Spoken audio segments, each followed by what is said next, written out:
చిలకా పెద్దిరాజు గారు అనే మా స్నేహితుడు ఈ అన్నదాన కార్యక్రమం ఏర్పాటు చేస్తున్నారు. ఈ అన్నదాన కార్యక్రమానికి ఆయన బాగా పెట్టాలనే ఆలోచనతో దాదాపు 6 రోజుల బట్టి ప్రిపేర్ అయ్యారు. దాంట్లో బలంగా వెజిటబుల్ పొలవ మరియు ఎక్స్ట్రా అరటిపండు కూడా పెట్టారు. దానాలో గల అన్నదానం మంచిది, అందులో అరటిపండు పెడితే చాలా మంచిది.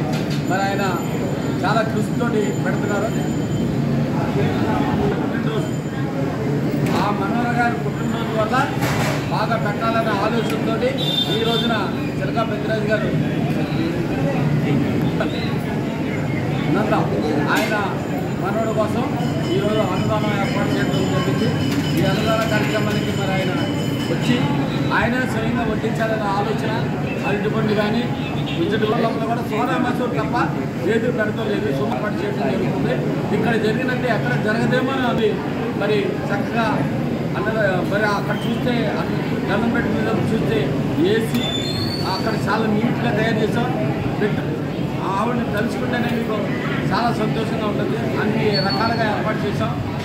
రెండవ పట్టణంలోనే రామరాజు కోటలో వేయించేస్తున్నటువంటి శ్రీ బావులమ్మ అమ్మవారి ఆలయం వద్ద ప్రతి శుక్రవారం నాడు కూడా అమ్మవారికి విశిష్టమైనటువంటి పూజా కార్యక్రమాలతో పాటు అన్నదాన కార్యక్రమం కూడా ఏర్పాటు చేయడం జరిగింది.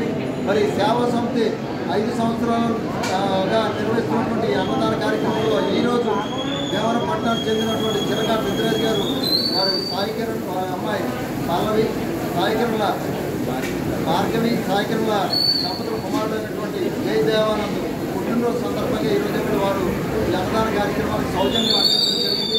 ఆ భగవంతుడు ఆ అమ్మవారు వారికి ఇంటిలో ఆయుష్లు ఆరోగ్యం ఇవ్వాలని చెప్పేసి మంచి కార్యక్రమం చేస్తున్నటువంటి బావులమ్మ సేవా సమితి అధ్యక్ష కార్యదర్శి నామాడి లక్ష్మీ తులసి పార్వతి గారికి, రేవూరు భోజరాజు గారికి, మరి ఇంకా మిగిలినటువంటి కమిటీ సభ్యులందరూ కూడా పేరు పేరున ధన్యవాదాలు కృతజ్ఞతలు తెలియజేస్తున్నారు.